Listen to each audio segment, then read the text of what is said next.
Assalamualaikum warahmatullahi wabarakatuh. Perkenalkan, nama saya Debbie Anggraini Putri, Ekonomi Syariah Lokal J.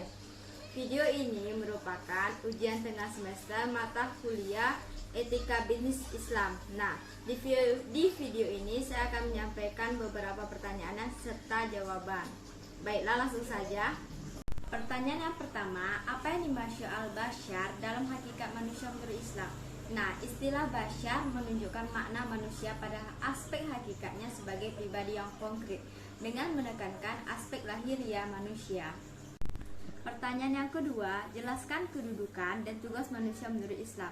Nah, kedudukan dan tugas manusia menurut Islam itu yang terbagi menjadi dua, yaitu ada Abdullah dan Khalifah. Abdullah adalah Allah Subhanahu wa Ta'ala menunjukkan salah satu kedudukan manusia sebagai hamba Allah yang mengemban tugas-tugas peribadahan. Nah, selanjutnya sedangkan khalifah adalah wakil, pengganti atau duta Tuhan di muka bumi, pengganti Nabi Muhammad SAW dalam fungsinya sebagai kepala pemerintahan. Manusia menjadi khalifah berarti manusia memperoleh mandat Tuhan untuk mewujudkan kemakmuran di muka bumi.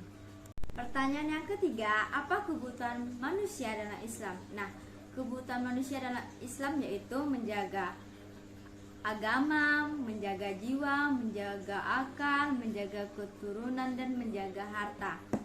Pertanyaan yang keempat, apa yang dimaksud dengan mal istilah dan mal istiqmal? Nah, mal istilah itu adalah harta yang penggunaannya hanya sekali pakai, sedangkan mal istimal yaitu harta yang penggunaannya bisa berkali-kali pakai.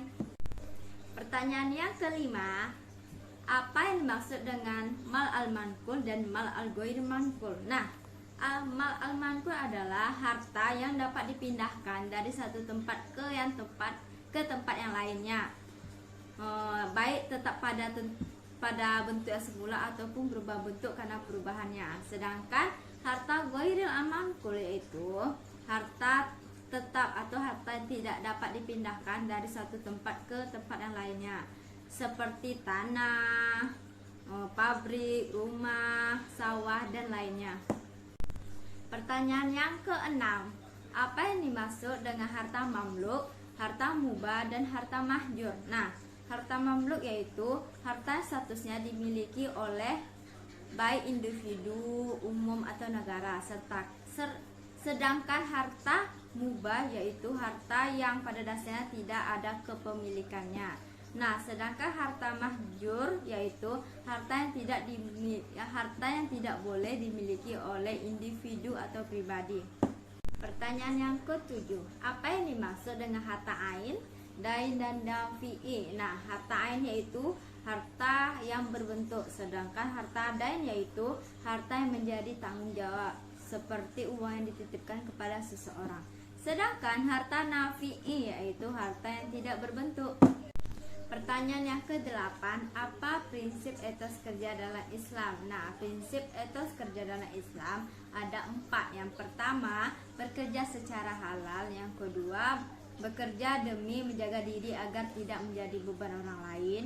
Yang ketiga, bekerja demi mencukupi kebutuhan keluarga. Dan yang keempat, bekerja untuk meringankan beban hidup tetangga. Pertanyaan yang ke-9, apa saja nilai-nilai etika bisnis dalam Islam? Nah, nilai-nilai etika bisnis dalam Islam yaitu harus adanya kejujuran atau sidik, tanggung jawab, amanah, tidak menipu, menepati janji, murah hati, dan tidak melupakan akhirat. Nah, memasuki pertanyaan yang terakhir yaitu pertanyaan ke-10. Apa etika kerja dalam Islam yang perlu diperhatikan? Nah, yang pertama itu adanya keterikatan individu terhadap Allah, sehingga menuntut individu untuk bersikap cermat dan bersungguh-sungguh dalam bekerja, berusaha keras memperoleh keridhaan Allah dan mempunyai hubungan baik dengan relasinya. Nah, berikutnya berusaha dengan cara yang halal dalam seluruh jenis pekerjaan. Dan yang selanjutnya tidak memaksakan seseorang, alat-alat produksi, atau binatang dalam bekerja. Semua harus dipekerjakan secara profesional dan wajar. Nah, berikutnya tidak melakukan pekerjaan yang mendurhakai Allah yang ada kaitannya dengan minuman keras, riba, dan hal-hal lain yang diharamkan Allah. Nah, yang terakhir profesionalisme dalam setiap pekerjaan. Nah, hanya itu yang bisa saya sampaikan mengenai pertanyaan etika bisnis Islam. Apabila ada kesalahan atau kekurangan, saya mohon maaf. Wabillahi taufiq wal hidayah. Wassalamualaikum warahmatullahi wabarakatuh.